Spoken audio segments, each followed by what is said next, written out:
March 9, 1892. 2:00 in the morning, Shelby County Jail, Memphis, Tennessee. 75 white men storm through the doors with guns drawn and torches blazing. The sheriff is nowhere to be found. Convenient. The deputies scattered like roaches when the light hits. Also convenient. These armed men march straight to 3 cells, grab 3 black men by their throats, and drag them screaming into the darkness. Thomas Moss, Calvin McDowell, Will Stewart, respectable business owners, Sunday school teachers, family men. They're thrown onto a wagon like slaughtered livestock and driven 1 mile outside the city limits to the Chesapeake and Ohio Railroad yard. And there, under a pile of brush, where you'd dump trash, they're executed. Thomas Moss, 32 years old, father of 2, looks his murderers in the eye and speaks his final words. Tell my people to go west. There is no justice for them here. Calvin McDowell takes a shotgun blast to the chest at point-blank range. Will Stewart dies fighting with a bullet through his neck. Their bodies are left in the dirt, like they were nothing. Like their lives meant nothing. Like the businesses they built meant nothing. Like their families meant nothing. Memphis newspapers praise the killings the next morning. Call it necessary to maintain public order. Not one arrest is made. Not one investigation is opened. Not one white man faces consequences. Business as usual in America, 1892, but one woman refused to stay silent. Her name was Ida Bell Wells. Thomas Moss was her best friend, her business partner, her brother in every way that mattered, and she owned a newspaper. The Memphis Free Speech and Headlights.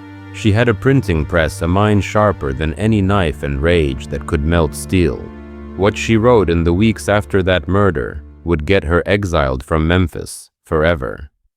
Her newspaper office destroyed, her printing press burned, her life threatened by mobs who swore they'd lynch her if she ever came back. They thought destroying her newspaper would silence her. They were wrong, dead wrong.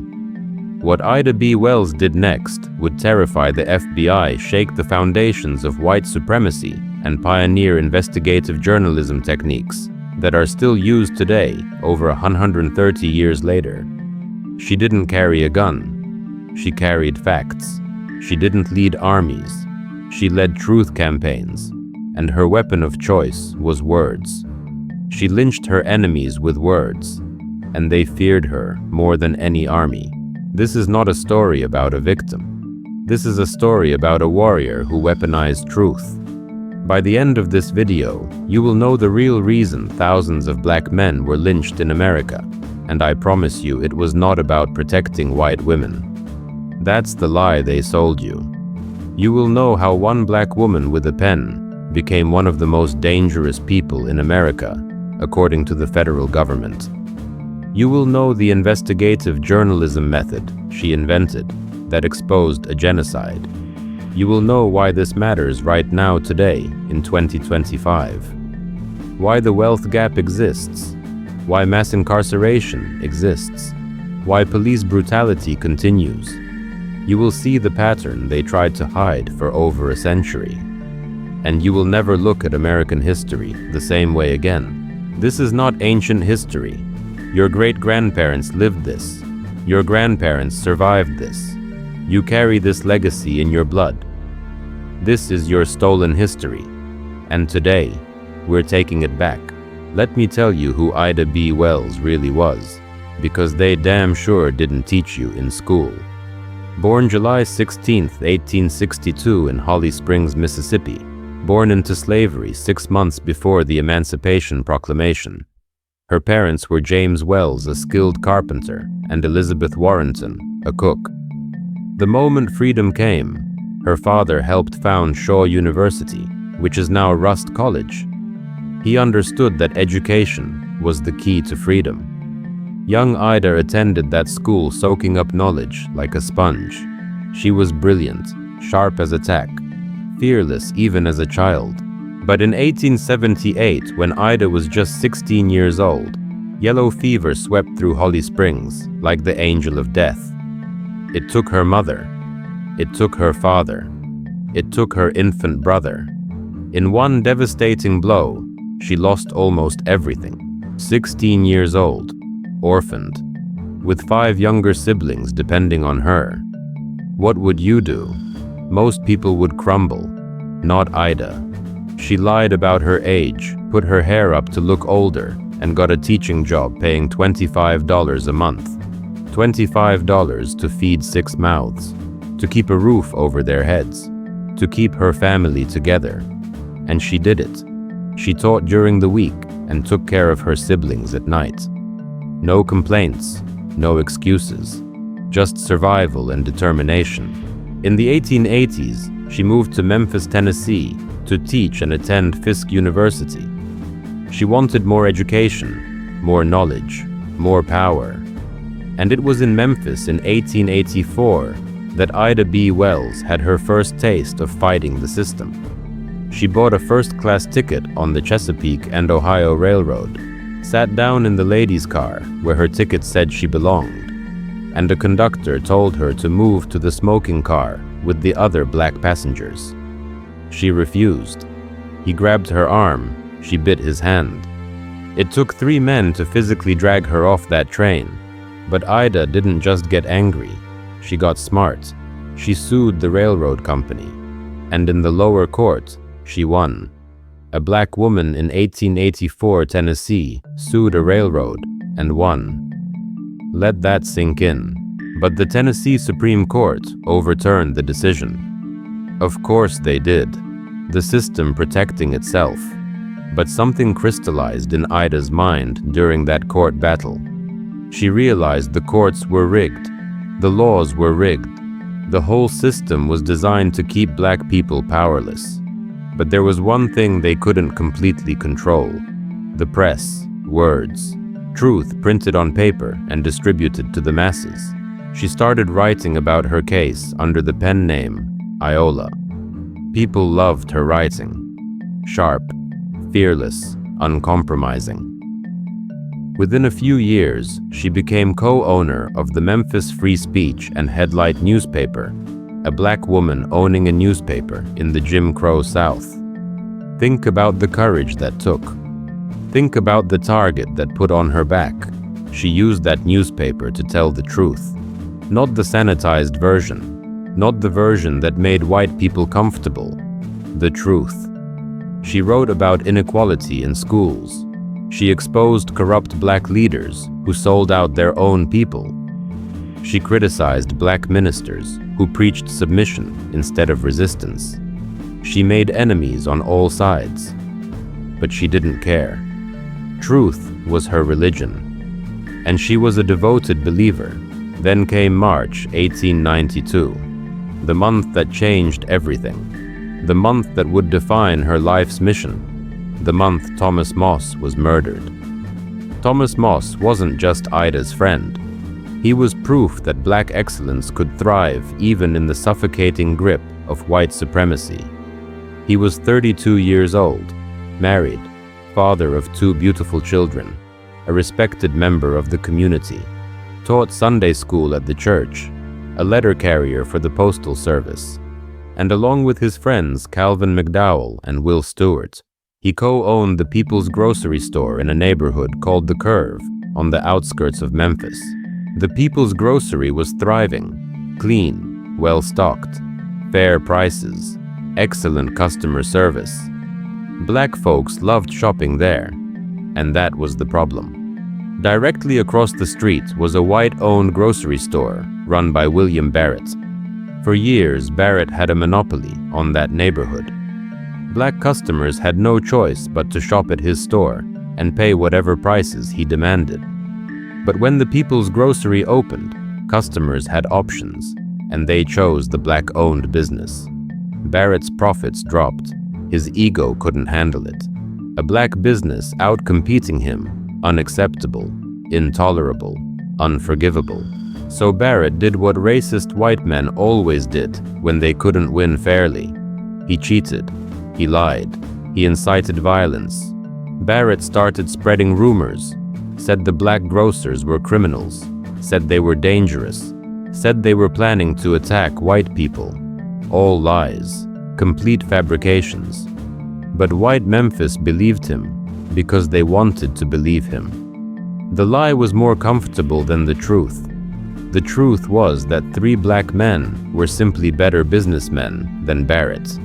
And in white supremacist America, that could get you killed. On March 5th, 1892, Barrett made his move. He sent a group of armed white men to raid the People's Grocery. But Thomas Moss and his partners weren't fools. They knew the threats were real. They knew their success had made them targets, so they were ready. When the white mob showed up after dark, the black grocers thought it was a robbery. They defended their property. Shots were fired. Several white men were wounded. And suddenly the entire white power structure of Memphis had the excuse they needed. Over 100 black men were arrested. Not just the grocers. Anyone associated with them. Anyone who had been in the store. Anyone who supported them. The message was clear. This is what happens when you fight back. This is what happens when you dare to defend yourselves. This is what happens when you compete with white businesses. Thomas Moss, Calvin McDowell, and Will Stewart were charged with maintaining a public nuisance. Let me translate that for you. Their crime was being successful while black. They sat in the Shelby County Jail for 4 days, waiting for their day in court, believing foolishly that the legal system would give them justice, believing that their reputations would protect them, believing that being Sunday school teachers and family men and respected citizens would matter. It didn't, because on March 9th at 2 in the morning, 75 white men proved that none of it mattered. The sheriff disappeared, the deputies vanished, the jail was left wide open, and 3 innocent men were dragged to their deaths. When Ida heard the news, something inside her shattered, and something else was born. A righteous fury that would fuel her for the next 40 years. She had lost her best friend. She had watched the legal system fail completely. She had seen with crystal clarity that there was no justice for black people in Memphis, or anywhere else in the South. The courts wouldn't protect them. The police wouldn't protect them. The government wouldn't protect them. So what was left? The truth. The truth told loudly and clearly and without apology. Ida wrote in the Free Speech newspaper words that still burn over 130 years later. She wrote that Thomas Moss was a finer and cleaner man than any who walked the streets of Memphis. She wrote that he was murdered with no more consideration than if he had been a dog. She told black people to leave Memphis, to go west where they might find justice, and thousands did. They left Memphis in droves. The white business owners panicked as their cheap labor and customers disappeared. But Ida wasn't done. Not even close. For weeks she investigated. She talked to witnesses. She read court records. She examined newspaper accounts from across the South. And a pattern emerged. A pattern so clear, so undeniable, so horrifying, that she knew she had to expose it. The lie that justified lynching was that black men were raping white women. This was the story told over and over, in newspapers, in political speeches, in the sermons of racist preachers, the savage black beast who couldn't control his animal urges and had to be put down for the safety of innocent white womanhood. It was propaganda, it was psychological warfare, and it was brutally effective because it gave white mobs moral cover to commit murder. But Ida looked at the actual cases, the real stories behind the lynchings, and she discovered something that would make her a marked woman. In most cases, there was no rape. In many cases, there was no crime at all. In some cases, the relationships between black men and white women were consensual. White women sometimes chose black men as partners, and when those relationships were discovered, the white woman would cry rape to protect herself from social ostracism, and the black man would die, lynched, burned, mutilated. for the crime of being desired. On May 21, 1892, Ida B. Wells published an editorial that detonated like a bomb in the heart of white Memphis. She wrote that nobody in the South believes the old threadbare lie that Negro men assault white women. She exposed the economic motives behind lynching. She pointed out that successful black businesses were destroyed and their owners murdered. She dared to suggest that some white women willingly engaged in relationships with black men. And for writing those words, for telling that truth, white Memphis wanted her dead. A white mob gathered. They marched to the Free Speech newspaper office. They destroyed everything, smashed the furniture, broke the windows, burned the printing press, and they published their own message in the white newspapers. They wrote that the black scoundrel who wrote those words should be lynched. They wrote that if Ida B. Wells ever returned to Memphis, she would be killed. They meant it. Every word. Ida was in New York when it happened. She had traveled there on business. If she had been in Memphis that day, they would have murdered her. No question, no doubt.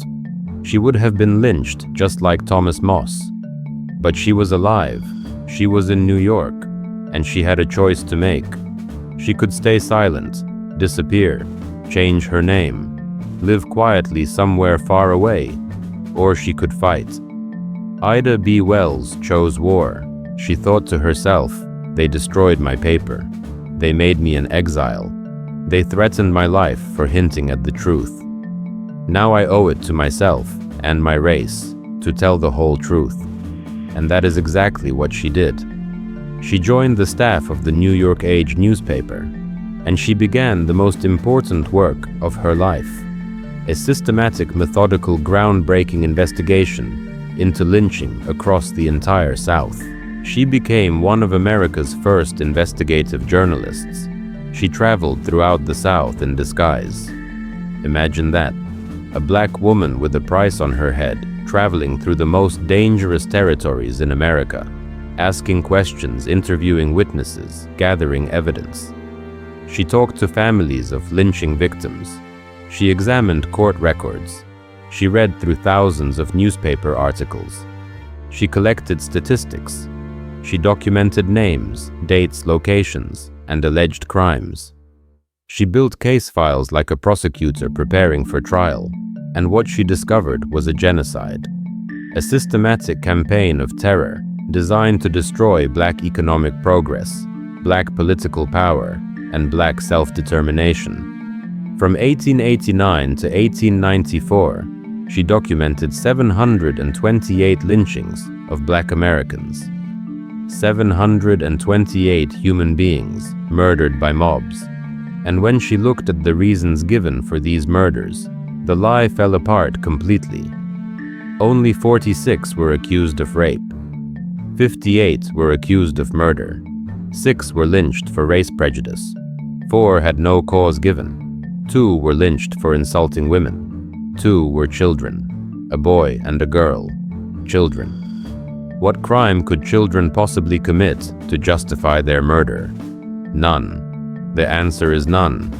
Lynching was never about justice. It was about terror. Ida compiled all of this evidence into publications that changed history.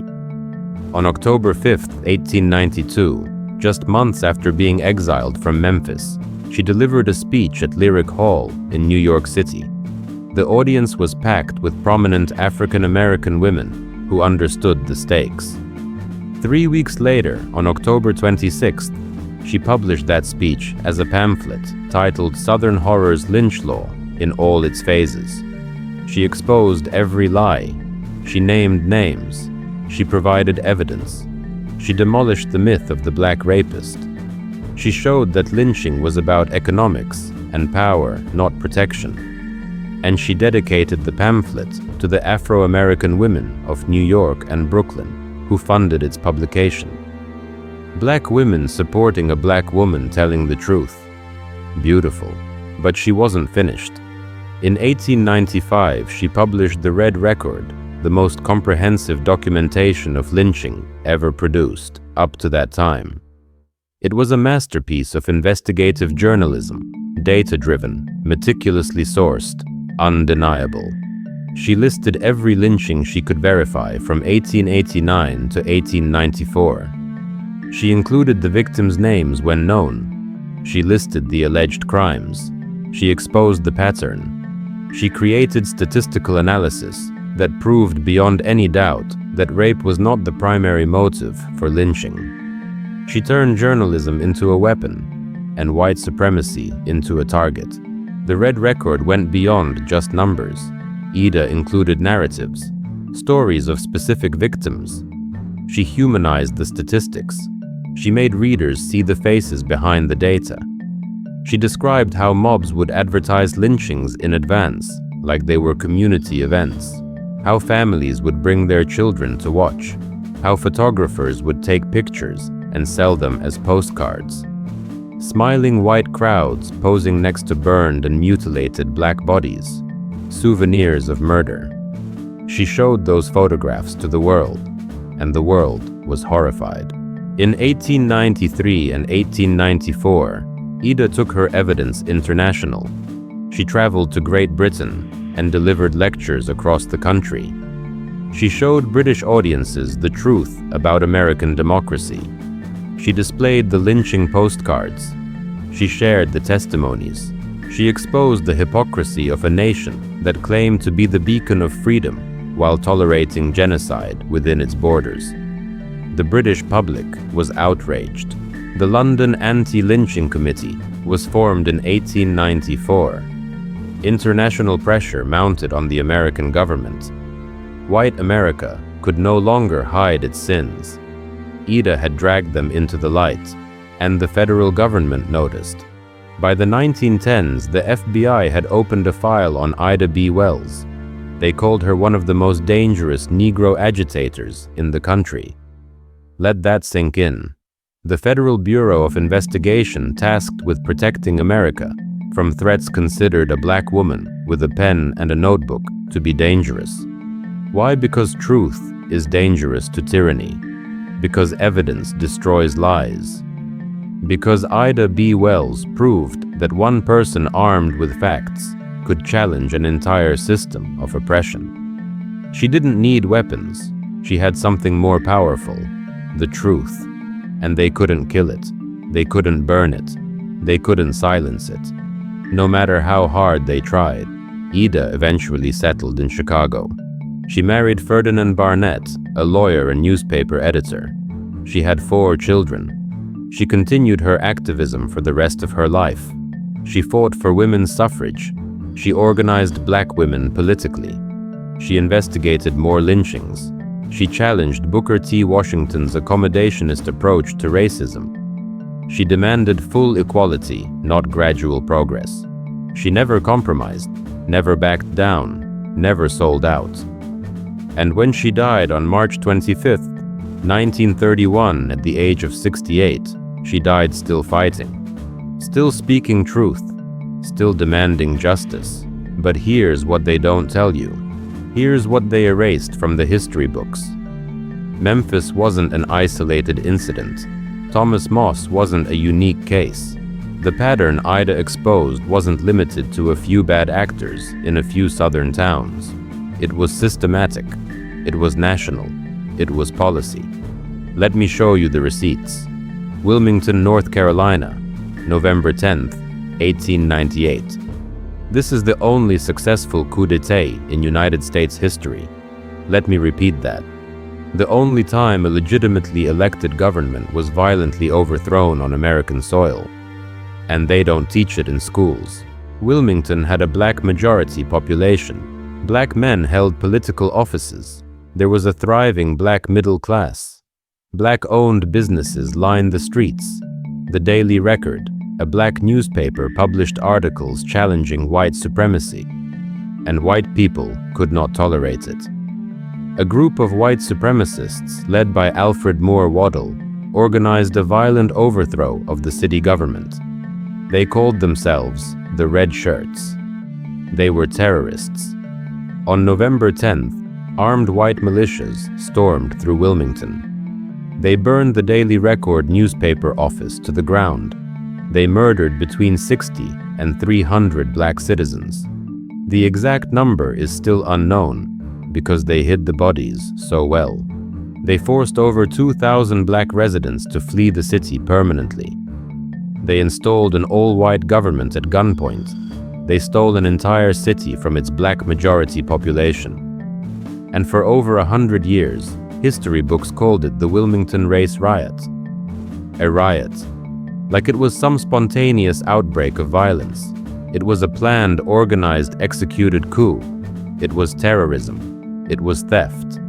And not one person was ever prosecuted.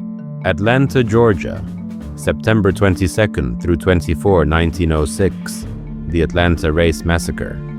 White newspapers had been running false stories for weeks about black men assaulting white women, building up fear, creating panic, manufacturing consent for violence. And on September 22nd, white mobs rampaged through Atlanta for 3 straight days.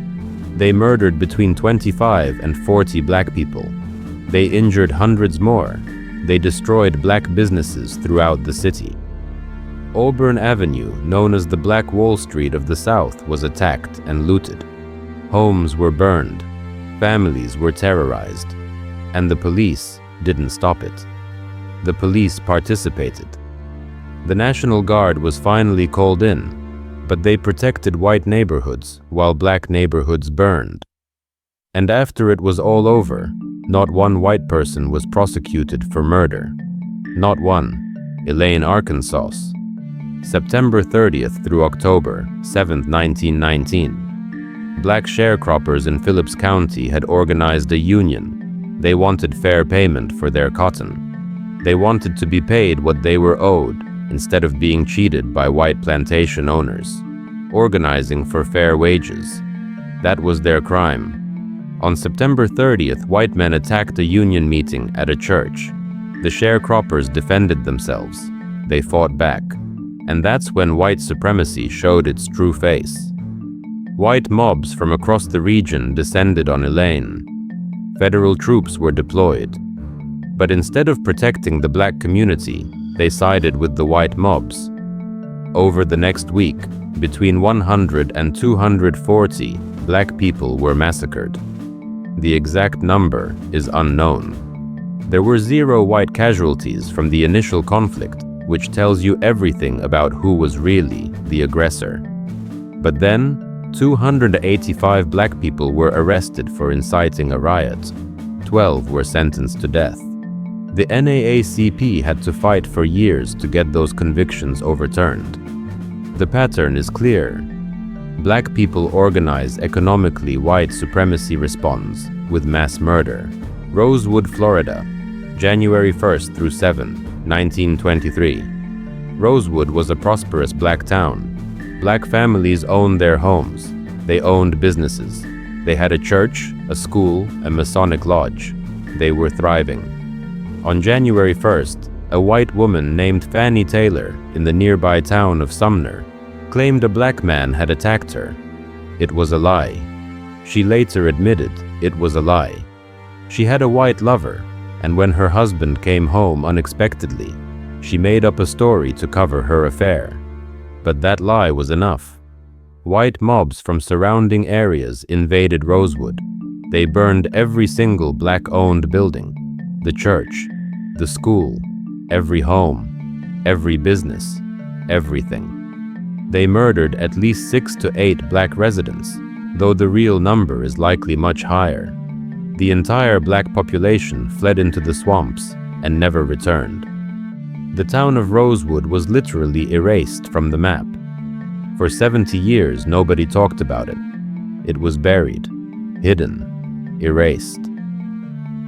It wasn't until 1994 that the state of Florida officially acknowledged the massacre and provided compensation to survivors. But the town was never rebuilt. The wealth was never restored. The land was never returned. Do you see the pattern now? Memphis 1892, Wilmington 1898, Atlanta 1906, Elaine 1919, Rosewood 1923. And these are just a few examples. Ida B. Wells documented thousands of cases. From 1889 to 1921, there were over 3,400 documented lynchings across 33 states. 3,400 documented cases.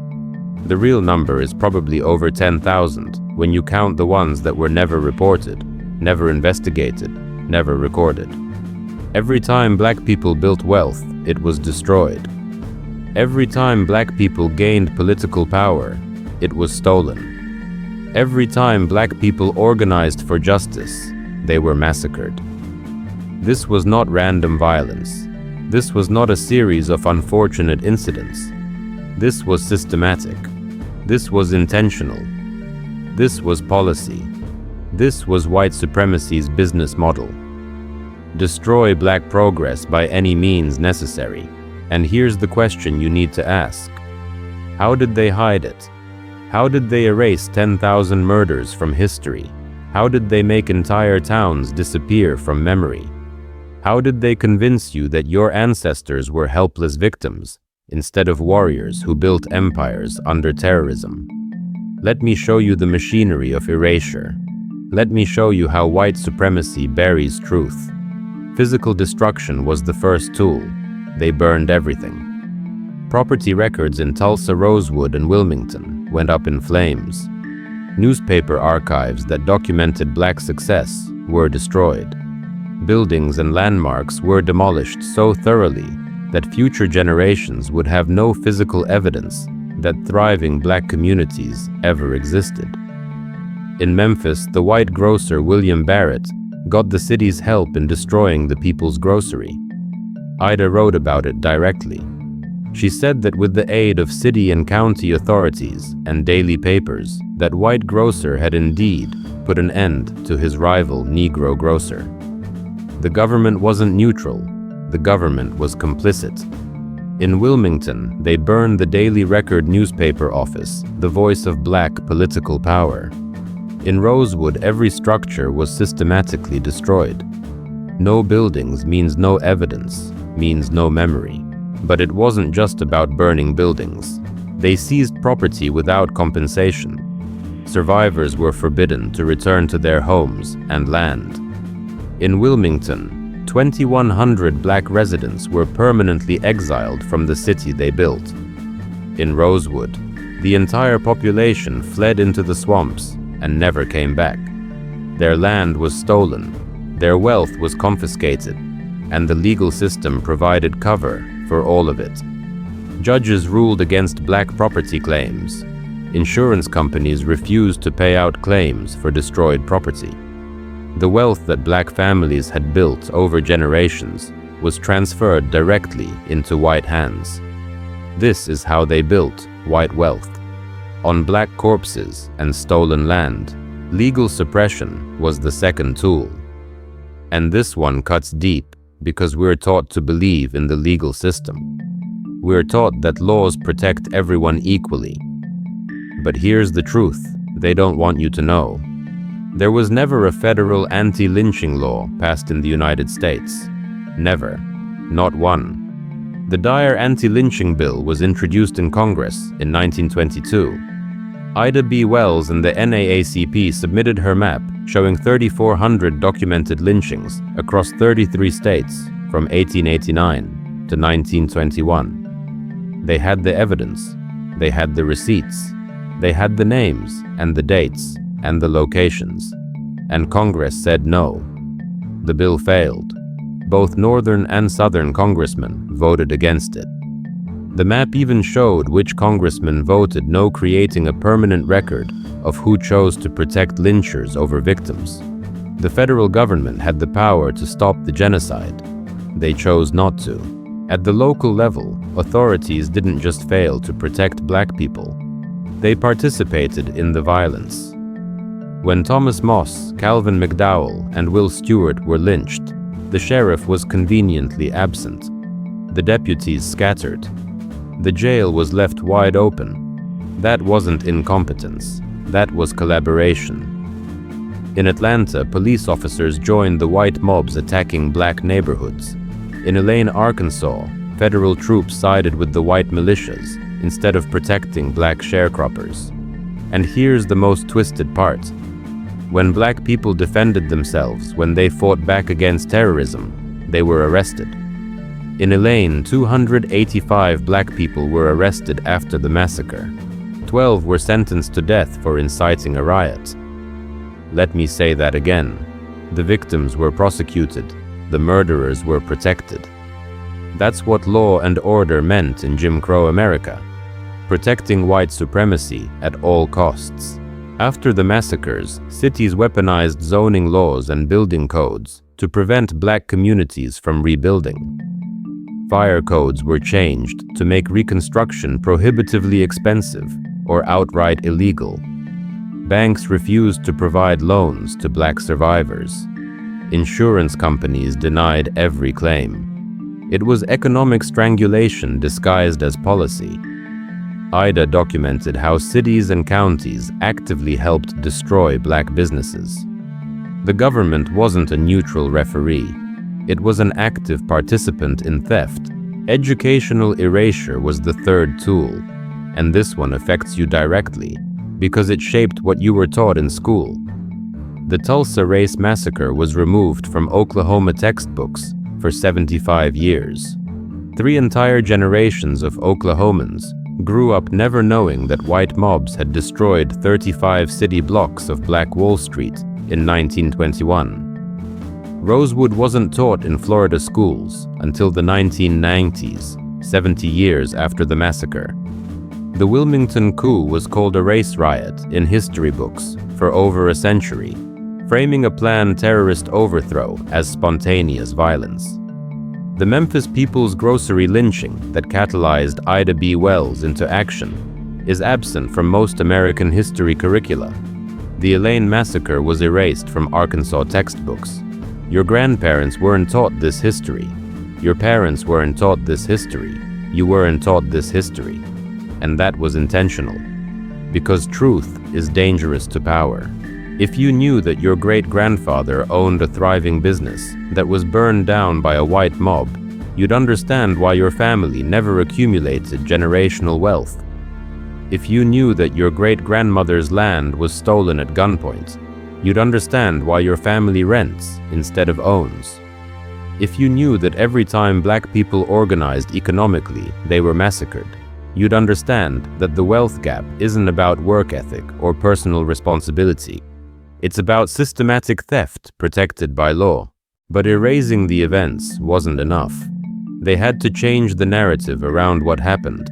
Massacres were called riots. The word riot implies that both sides were equally violent, that chaos erupted spontaneously. But these were planned attacks.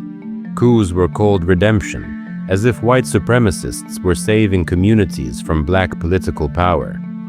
Terrorism was called restoring order, suggesting that black success was inherently disorderly and needed to be corrected with violence. Victims were blamed for their own murders. White newspapers wrote that black people had incited the violence by being too successful, too ambitious, too uppity.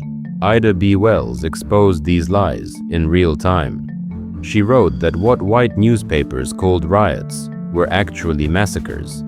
What they called unfortunate incidents were actually planned operations.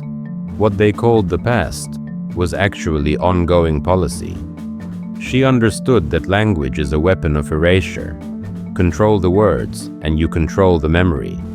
Control the memory, and you control the future. Media manipulation was the fourth tool. White newspapers didn't just report on lynchings. They justified them. They printed false rape accusations as established fact. The Memphis papers praised the murder of Thomas Moss, calling it necessary to maintain public order. Atlanta newspapers fabricated a black crime wave in 1906 to manufacture consent for the massacre that followed. Some newspapers even advertised lynchings in advance, listing the time and location, like they were announcing a community picnic.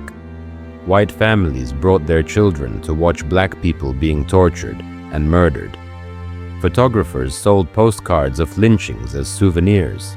Smiling white crowds posing next to burned and mutilated black bodies. The press was complicit in genocide.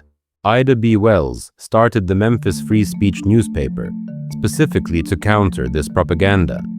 She knew that black people needed their own media to tell their own stories. And that's exactly why white mobs destroyed her printing press in 1892. They couldn't allow a black woman to control the narrative. They couldn't allow truth to compete with their lies. Every lynching was justified by claiming black criminality. The rape accusation was the most common excuse, the most powerful propaganda tool they had. It played on white fears and white supremacist fantasies about black male sexuality. It gave moral cover to murder. But Ida proved with data that it was a lie. Of the 728 lynchings she documented from 1889 to 1894, only 46 involved accusations of rape. Many cases listed no cause given or race prejudice as the reason. 2 of the victims were children, a boy and a girl. What crime could children possibly commit to deserve lynching? None. The truth is that lynching was about terror and control. It was about destroying black economic competition. It was about crushing black political power. It was about maintaining white supremacy through fear. That's why the FBI called Ida B. Wells one of the most dangerous Negro agitators in the country. Not because she advocated violence, she never did, but because she had receipts, she had evidence, she had statistics, she had names and dates and locations, she had testimony from witnesses, she had documentation that couldn't be easily dismissed. Truth is the most dangerous weapon against tyranny. And Ida B. Wells was armed to the teeth with truth. So now you understand the machinery. 4 pillars holding up white supremacy: physical destruction of evidence, legal protection for murderers and prosecution of victims, educational erasure across generations, media manipulation and propaganda. These 4 pillars work together to hide a genocide, to erase your history, to steal your inheritance, to make you forget that your ancestors were builders and warriors and millionaires. But here's what they couldn't erase. Here's what survived despite everything: the truth. And one black woman with a pen who refused to let them bury it. Ida B. Wells started dismantling those pillars in 1892, and we're still dismantling them today. That's why they exiled her from Memphis. That's why they threatened her life. That's why the FBI opened a file on her. Because truth destroys lies. And she had all the receipts. Now let me show you why this matters right now, today, in 2025. Because this isn't ancient history. This isn't something that happened long ago to people you'll never know. This is your story. This affects your life right now. Let me connect the dots they don't want you to see. The wealth gap. You've heard the statistics. In 2024, the median white household has $188,000 in wealth. The median black household has $24,000. That's an 8-to-1 ratio. Black families have 12 cents for every dollar white families have. And they tell you it's because black people don't work hard enough. They tell you it's because of poor financial decisions. They tell you it's because of cultural problems. They tell you to stop blaming slavery because that was generations ago. But let me show you the math they don't want you to see. Thomas Moss owned a successful business in 1892. The People's Grocery was thriving, competing directly with white businesses and winning. If Thomas Moss hadn't been lynched, that business would have continued to grow. The profits would have been passed down to his children. His children would have invested that wealth and passed it to their children. That's how generational wealth works. Compound growth over time. 132 years of compound growth from 1892 to 2024. That family should be wealthy today, possibly millionaires, but instead Thomas Moss was murdered His business was destroyed, his wealth was stolen, and his descendants started from zero.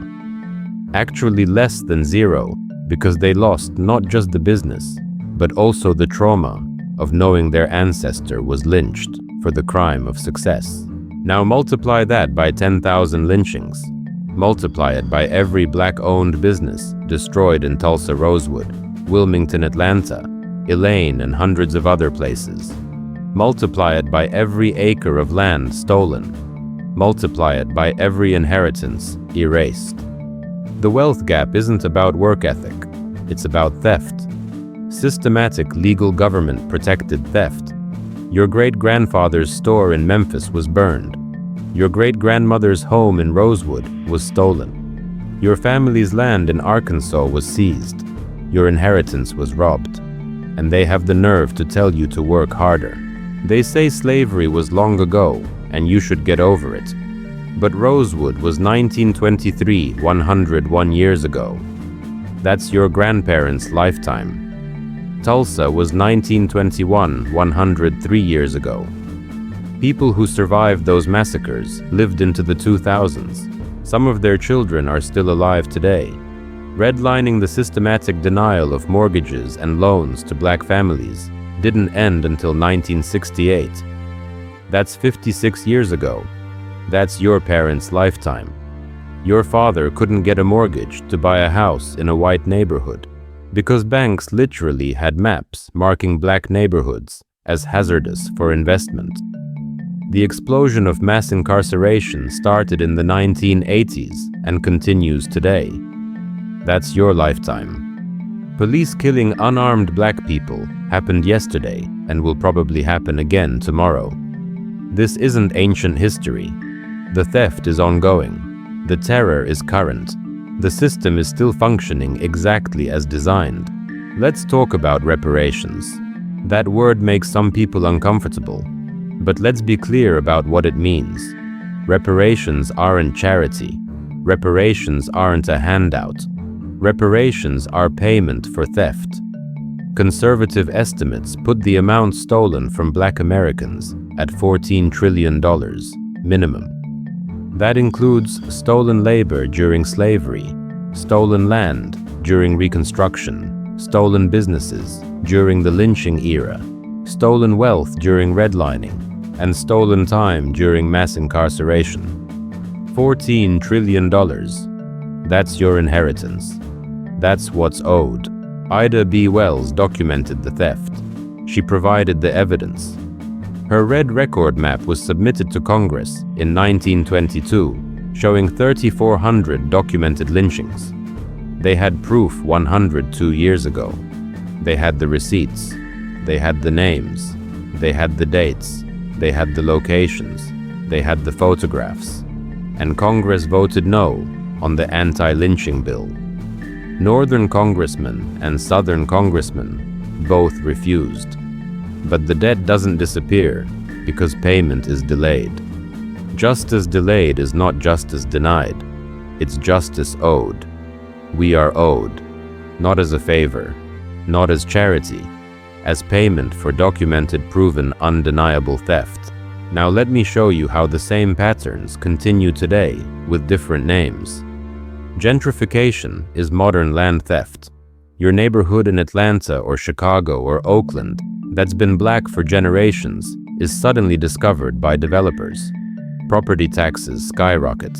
You can't afford to stay in the home your family has owned for decades. You're forced out. White people move in. Property values increase. They profit. You lose. This is Wilmington, 1898 in slow motion. This is Rosewood, 1923 with paperwork instead of torches. The result is identical. Black people displaced. White people profit. The method is different, but the pattern is the same. Ida B. Wells would recognize it immediately. Mass incarceration is modern slavery. The 13th Amendment abolished slavery, except as punishment for crime. So what did they do? They criminalized blackness.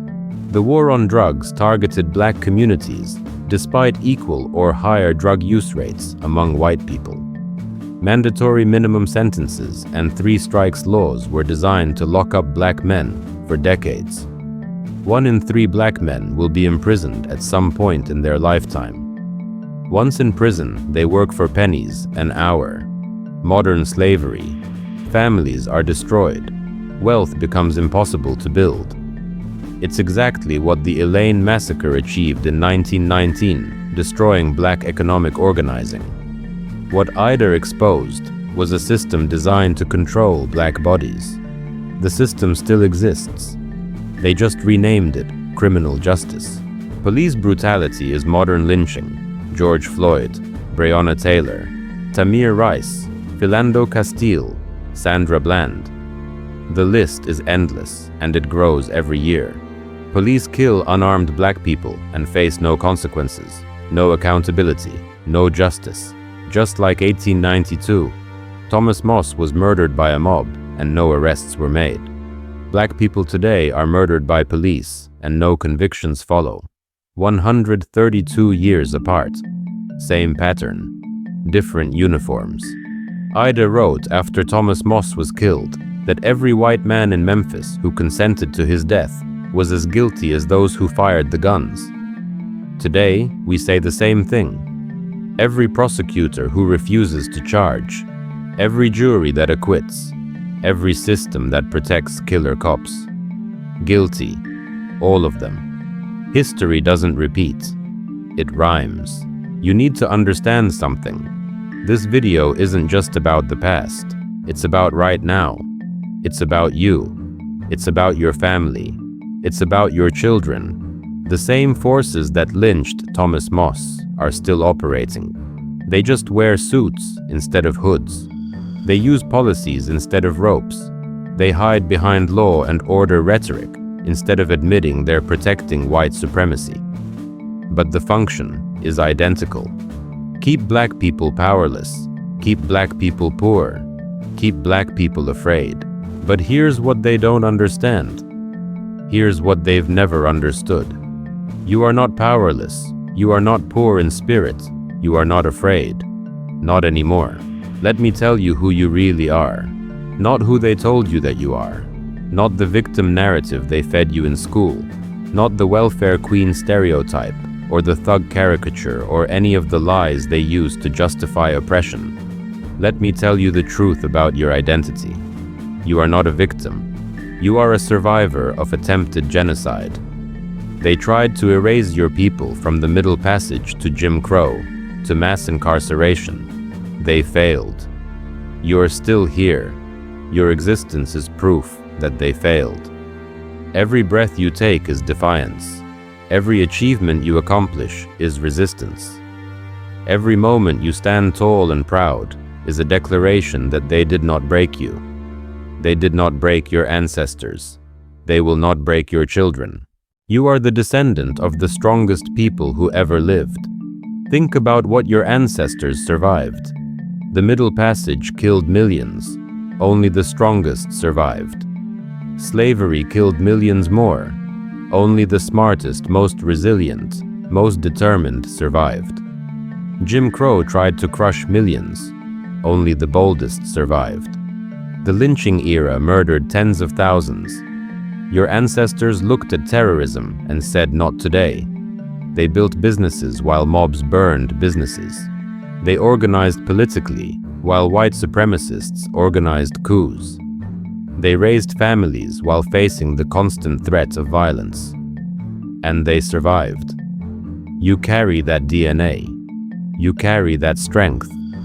You carry that warrior spirit. Thomas Moss built a thriving business that competed with white stores and won. That's power. Wilmington had black elected officials governing a majority black city. That's power. Atlanta had a black Wall Street. Tulsa had 300 black businesses. Your people built empires from nothing while facing terrorism every single day. They did all of that with the entire power structure trying to destroy them. And you inherited that strength. Ida B. Wells is your ancestor in spirit, even if not in blood.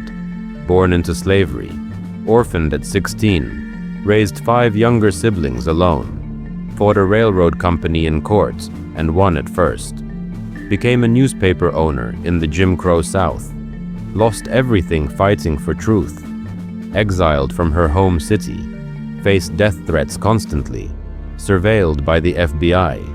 And did she stop? Never. Did she compromise? Never. Did she back down? Not once. She toured internationally exposing American terrorism to the world. She published groundbreaking investigative journalism that changed the field forever. She documented a genocide that they tried to hide. She died at age 68, still fighting. That's your inheritance. That's who you come from. They tried to teach you that Black history is slavery and suffering. That's a lie. Black history is empire and excellence despite terrorism. Black history is building wealth while they burned your businesses. Black history is organizing politically while they massacred your leaders. Black history is raising families while they threatened your children. Black history is Ida B. Wells looking at exile and death threats and saying, "I'm going to tell the whole truth anyway." You need to understand something that will change your life. God preserved you for a reason. Statistically, you shouldn't exist. The Middle Passage should have killed your ancestors. Slavery should have killed them.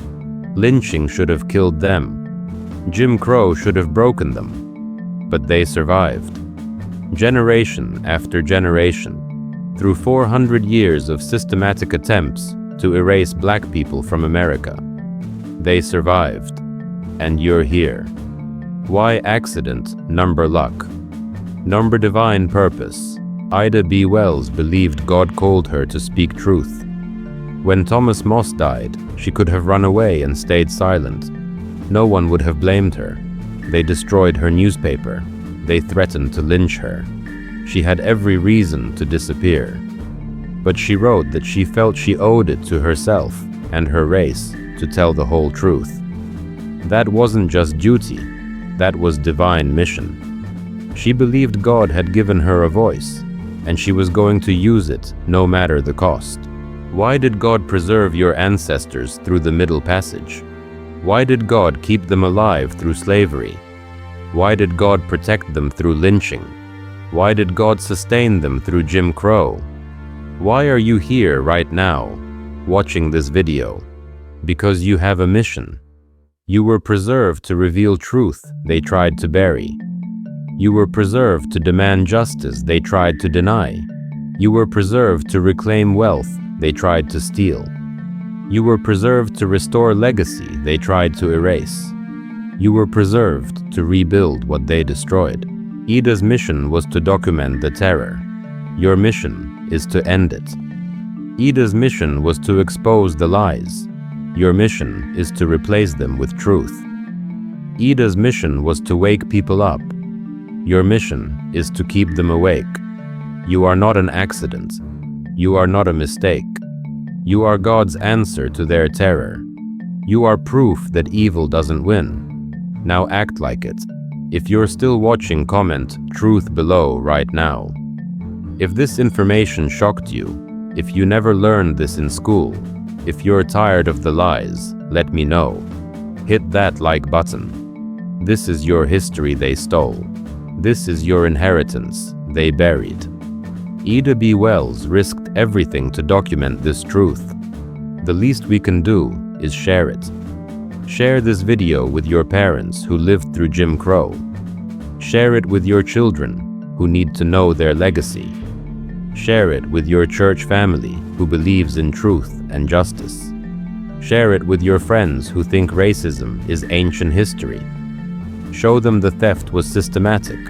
Show them the cover-up was intentional.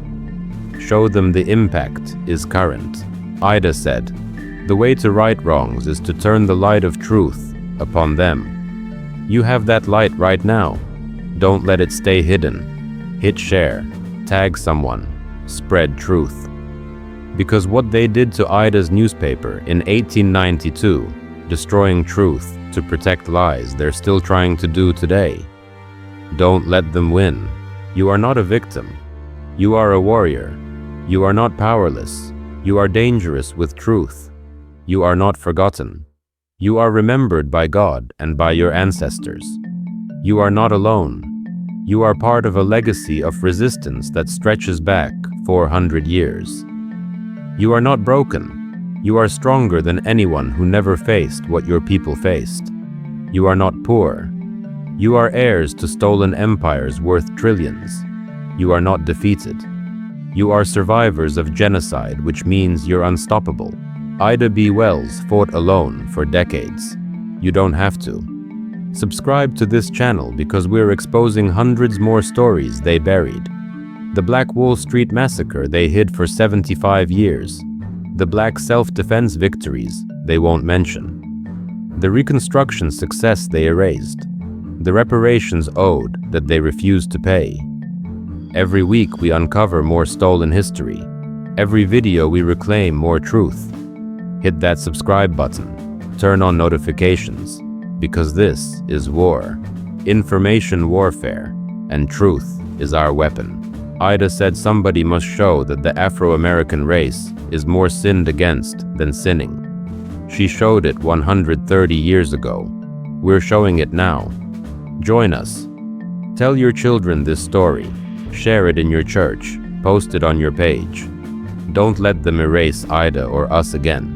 This is our history. We will preserve it. They can't stop us.